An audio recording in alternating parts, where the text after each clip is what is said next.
IT мэргэжлийн орчуулга мэргэжлэн техникийн хэл, барилга, уул уурхай мэргэжлийн өгүүлбэр зүй, найруулга зүй, ам болон бичгийн орчуулга хийх ур чадвартай техникийн орчуулгыг бичгийн болон ярианы зохих төвсөнд эзэмшинэ. Манай сургууль суралцсанаар бүгд найрамдах Солонгос улсын Чонжу хотын Кижон, Дэрим, Осоны их сургуулиудад төлбөрийн хөнгөлөлтөй нөхцөлөөр суралцах боломжтой.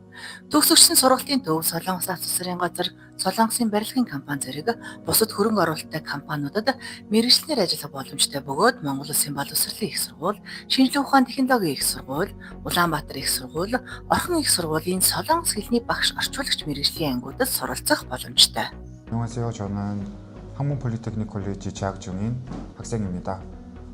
저희 한국어과는 교육과정이 3년이고 그 학교를 졸업한 후에 한국에 유학을 갈 수 있고 아니면 몽골에서 시대대학에 들어갈 수 있습니다. 그리고 저희 학교에도 큰 장점 중에 하나는 코이카 선생님 3분 계시고 한국어 수업을 가르치고 있습니다.